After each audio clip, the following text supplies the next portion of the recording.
Bom, ontem nós vimos o verso 8. Nós vamos dar uma repassada no verso 8 para a gente entender algumas coisas, tá? Aqui no verso 8, os grandes paradoxos nas tempestades da vida cristã. O apóstolo Paulo passa agora a mencionar 9 contradições, contrastes da vida cristã. Trata-se de uma série de contrastes profundos. Aqui está clara a profunda diferença que existe entre a perspectiva de Deus e a perspectiva dos homens. Ray Stedman diz que o crente constitui-se num enigma para os outros, uma perpétua contradição para os que não os compreendem, pois sua vida consiste numa série de paradoxos. Colin Kruse diz corretamente que em cada uma dessas antíteses, uma parte representa uma avaliação do seu ministério, segundo a carne, e a outra parte, o verdadeiro ponto de vista de alguém que está em Cristo, tá? David Thomas diz que esses paradoxos falam dos dois lados opostos da vida de um homem de Deus, o lado secular e o lado espiritual. O lado visto pelo homem e o lado visto por Deus. Concordo com Bruce Barton quando ele diz que sua passagem contrasta como Deus avaliou o ministério de Paulo com a maneira como seus críticos o avaliaram. O verdadeiro discípulo experimenta tanto o topo da montanha quanto as regiões mais baixas, dos vales mais profundos. Ele oscila entre a honra e a desonra, entre a infâmia e a boa fama, entre a vida e a morte. Olha que coisa magnífica, tá? Como cristãos, nós temos que entender, pessoal, com clareza, o quê? Que um dia vamos estar sendo recebidos com sorrisos. Vem aqui, pastor, vem pregar. Nossa, pastor, que delícia estar na presença de Deus através da sua mensagem e blá blá blá. No outro dia, quando você contrariar a vontade das pessoas, que vai acontecer? O que vai rolar?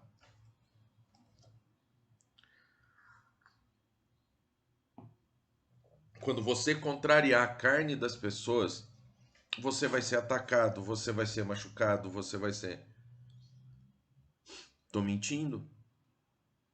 Quem nunca foi atacado porque não falou o que o outro queria ouvir? Aí vem honra e desonra. Aos olhos do mundo, Paulo era um homem despojado de toda honra.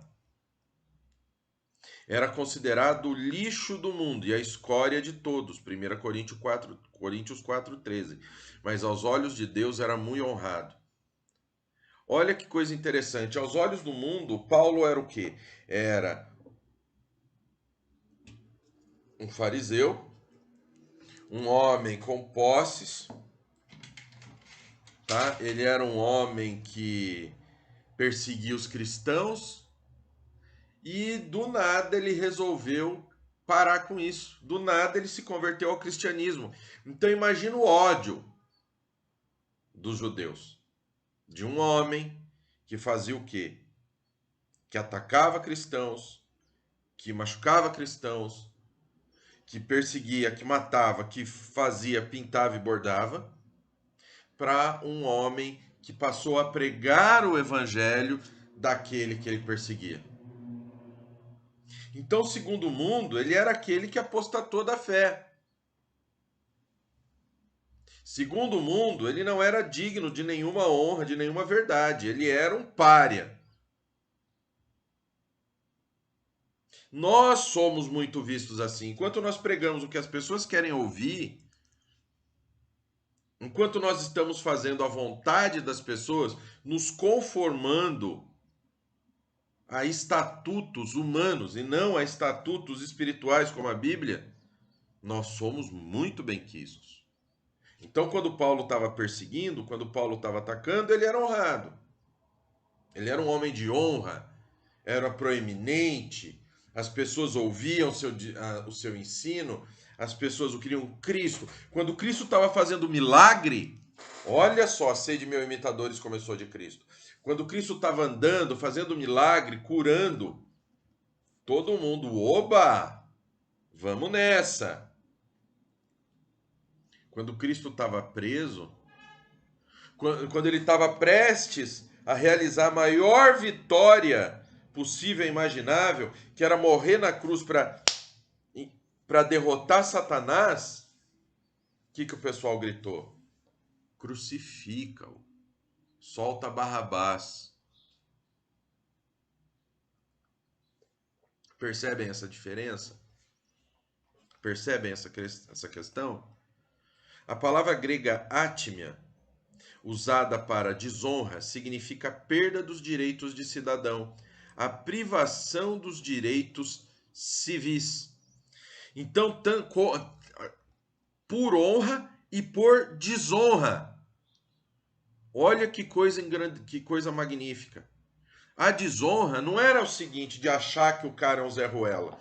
Como muitos acham que eu sou, e se me acham um Zé Ruela, amém. Zé Ruela, prazer te conhecer. O que me importa é estar aprovado e pregar o evangelho de Cristo. Não me importa se eu sou aprovado aqui por homens, porque muitas vezes a pregação do evangelho confronta.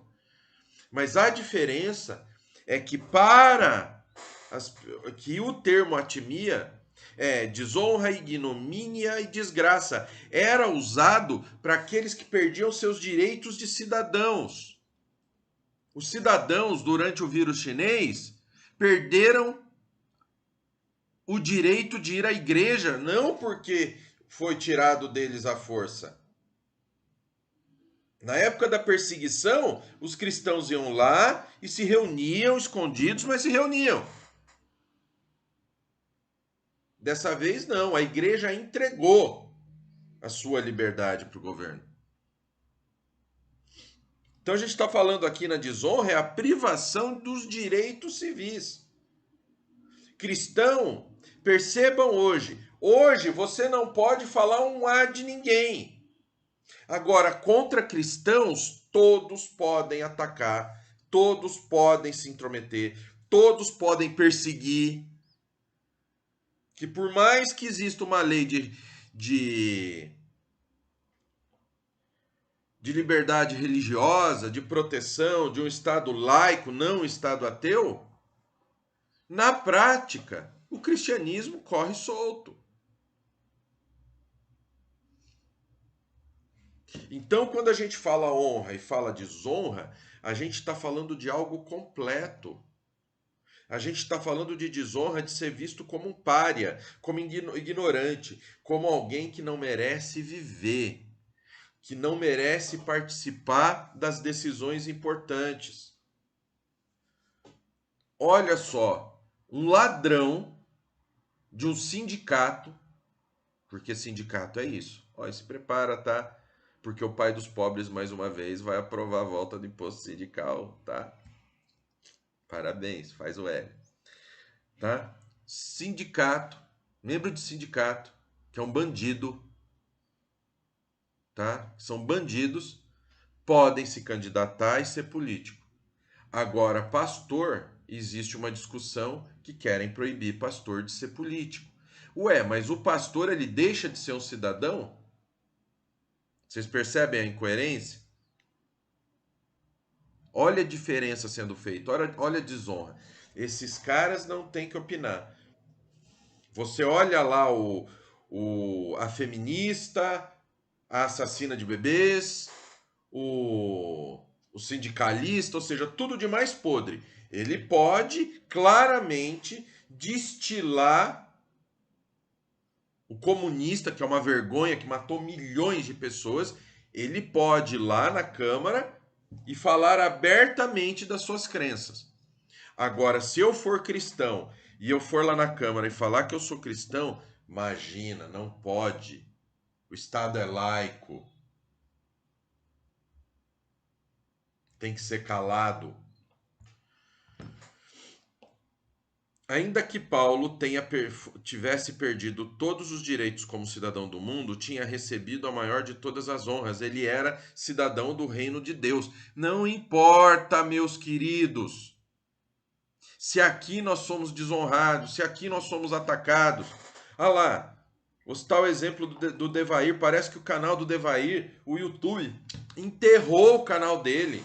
Enterrou de bar de concreto. Não estava entregando. Sabe, tivemos diferenças no passado, mas ele prega o evangelho.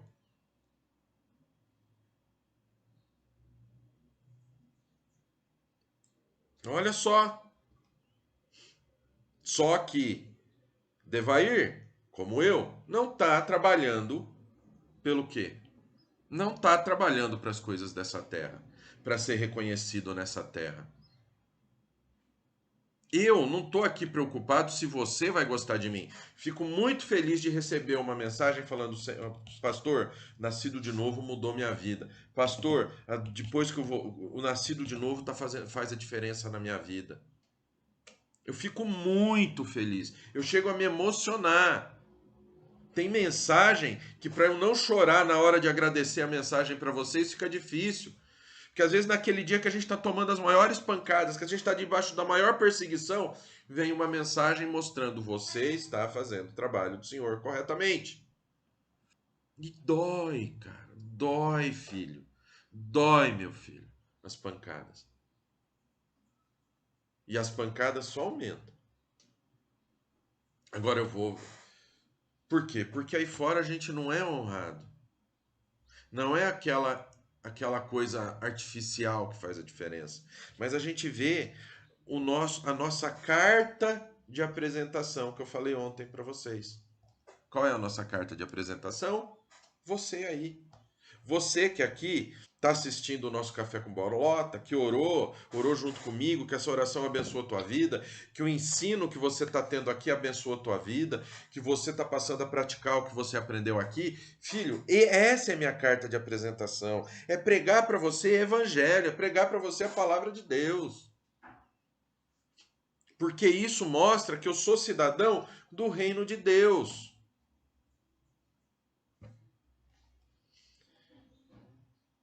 Paulo tombou como mártir na terra, decapitado numa cela romana, mas levantou-se como príncipe no céu. Vocês têm noção disso? Ó, ele morreu aqui, ó. Era assim a prisão romana. Foi numa prisão dessa. Aqui tinha a sala, tá?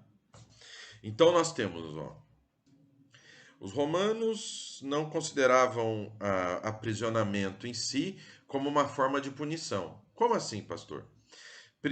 Prisões eram usadas para prender aqueles que aguardavam julgamento ou que aguardavam a pena de morte. E também eram usados como locais de execução. Prisioneiros eram tratados um pouco melhor do que mortos. De acordo com a tradição, Pedro e Paulo os dois foram aprisionados aqui no Tertuliano. Então nós temos, ó, nós temos uma sala, aí nós temos os prisioneiros eram baixados na prisão por esse buraco no chão. Aí uma porta aqui levava até o esgoto. O Tertuliano era como muitas prisões no mundo antigo. Era escuro, era frio, era úmido e foi construído para ser uma cisterna. Então não era um prédio, não existiam direitos humanos nem nada do tipo. Não tinha nada disso. Era um local porque as pessoas muitas vezes estavam aguardando a pena de morte. Então aqueles que tinham a pena de morte eram baixados e deixavam eles lá, a própria sorte. Os familiares, por isso que você via que recebia: traga minha capa, porque aqui é muito frio. Olha o que o apóstolo passou. E como funcionava? O cara foi condenado à morte, queriam que ele morresse mais rápido. Se morresse alguém na cela, eles pegavam o outro, porque as condições eram terríveis. Não pense que o cara começava a tossir, ficar doente, eles tiravam, mandavam ou chamavam um médico. Não, largava o cara lá à sua própria sorte. Muitas vezes um pegava pneumonia, transmitia para todo mundo. Aí eles pegavam o cadáver, prendia o cara, amarrava o cadáver junto com a pele do outro preso. Para quê? Para que o outro apodrecesse em vida e morresse mais rápido. É disso que a gente está falando. É isso aqui que eles esperam para os cristãos. Já imaginou Paulo, depois de tudo que ele fez, metade do Novo Testamento foi escrito por ele, mais da metade, muito mais da metade. Serviu a Deus com presteza, desafiou-os. E ele nessa situação? Vocês têm noção do que isso quer dizer, pessoal? Será que vocês conseguem realizar o que isso quer dizer? Mas não. Isso daqui poderia ser o ponto alto da desonra perante os homens. Esse ano nós fomos atacados de todas as maneiras.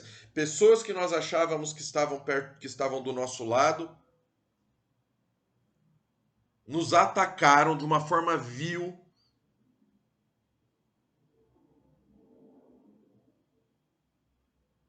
Pessoas que caminhávamos junto, que nós confiávamos, que nós nos preocupávamos, que nós amamos.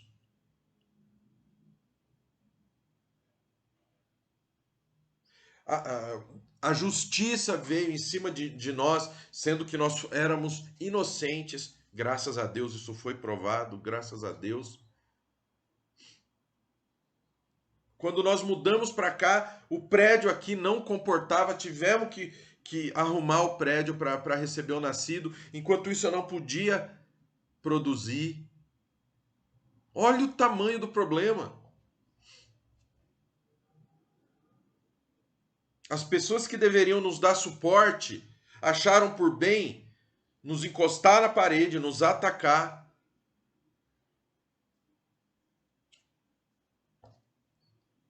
Por que eu não poderia virar para Deus e falar: Senhor, Senhor, eu não mereço isso. Eu não sou nada, eu não mereço. Eu não mereço. Eu faço tua obra, eu te sigo. Ou não é? Poderia? Não, não poderia. Porque essa desonra foi uma desonra aos olhos dos homens. Eu continuo pregando o evangelho. Continuo pregando o quê? A palavra de Deus. Esses dias eu conversando com uma irmã, a irmã até entendeu mal a colocação que nós fizemos. Tem o vídeo da Espiral Hermenêutica no canal do Grego, daqueles magrinhos lá que fazem review. Um canal muito legal. Ainda queria ter o contato desses meninos para conversar com eles, viu? São gente boa aqueles meninos. Gosto deles, dos vídeos deles. E eles fizeram um vídeo da Espiral Hermenêutica. E lá, o que acontece? O nosso querido Messias, do canal Movimento Pentecostal, é isso? Não lembro agora, desculpe, Messias, te amo. Messias é um grande amigo, amo aquele rapaz, é um batalhador. Se vocês soubessem o lugar que ele mora, a luta desse rapaz, vocês não têm noção, tá? E aí ele escreveu: nossa, excelente livro, né? Um excelente livro. Ele fez um comentário elogiando o vídeo. Aí veio um abençoado, né, que deve se julgar a fina fro, vaso de honra para os homens. E o que ele escreveu lá? Realmente o livro é muito bom, mas duvido que tu leu, respondendo o comentário do Messias, porque teus vídeos são de matar, são um horror. Puxa vida, o cara mora no sertão, o cara é um batalhador, prega o evangelho. Ah, mas ele é pentecostal. Prega o evangelho, batalha, luta, com criança pequena, mora no meio do nada, vocês não têm noção. E tá lá pregando o evangelho. Aí você pega, entra no perfil do cara que falou aquilo dele, o cara não tem um vídeo no YouTube para ensinar a palavra. Você olha a vida do cara, o cara é daqueles cara que fica só sentado e criticando a vida alheia. Aí no grupo eu peguei, né, a gente saiu o assunto do Messias, eu brinquei e falei disso. Até a irmã não sabia da situação, pensou que eu estava zoando o Messias, né? Mas, gente, agora, perante Deus, todo o esforço que ele está fazendo de ensinar o Evangelho, eu tenho certeza que perante Deus, ele está sendo honrado. Não importa a desonra que ele tem aqui na terra, ele está sendo honrado. Do mesmo jeito que nós temos tantas pessoas que não valem o que comem e estão sendo honrados para esse mundo.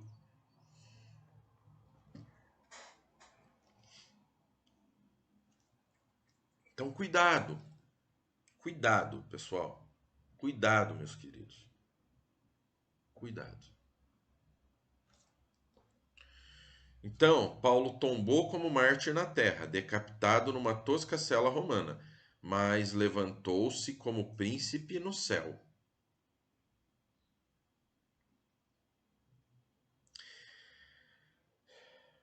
Por infâmia e por boa fama. Os opositores de Paulo criticavam cada uma de suas ações e palavras, além de odiá-lo com um ódio consumado. Além disso, Paulo sofria a infâmia de seus próprios filhos na fé. Até pôr em negrito aqui. O que eu acabei de falar, o ataque, a infâmia. Infâmia. Sem fâmia. Sem fama. Denegrir a fama. Denegrir a reputação. Pregar o evangelho é algo tão profundo que os ataques muitas vezes vêm daqueles que estão do teu lado. Aqueles que vêm do seu lado. Seus próprios filhos na fé. Sabe, aquele que você ensinou, aquele que você aconselhou, aquele que você ouviu, aquele que você trouxe a palavra, aquele que se alimentou do alimento espiritual que veio através de você. É ali. Embora Paulo e seu ministério obtivessem o reconhecimento de muitos crentes em Coríntios, de muitos crentes coríntios, outros o desonravam e falavam dele pelas costas.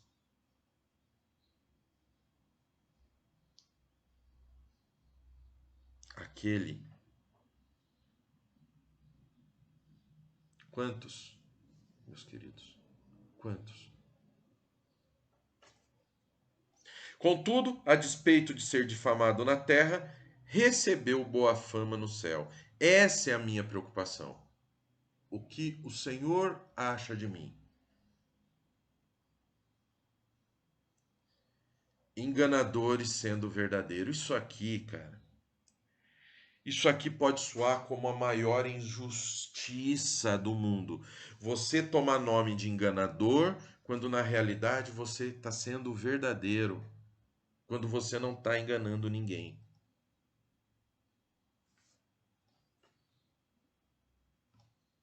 Os críticos de Paulo consideravam o charlatão ambulante um impostor.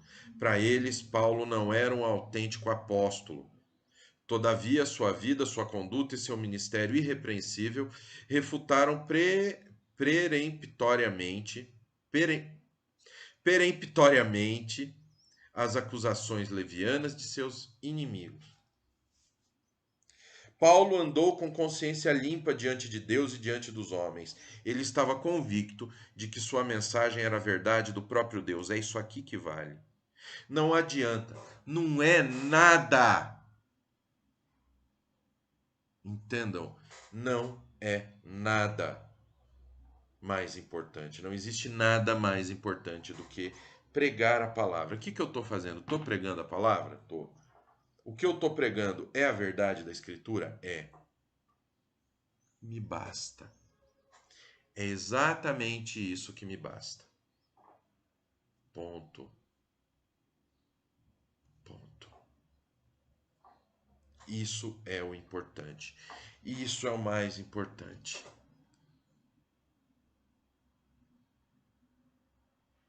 É exatamente isso que importa.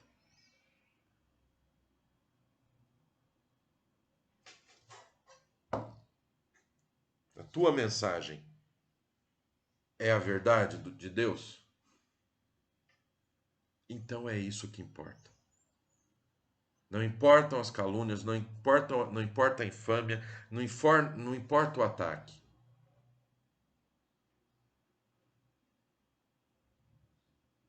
O que importa é o Senhor, é a mensagem do Evangelho. Você tenha certeza. Você tem certeza que você está pregando é o Evangelho? É. Então continua nessa luta, porque é isso que importa. Amém?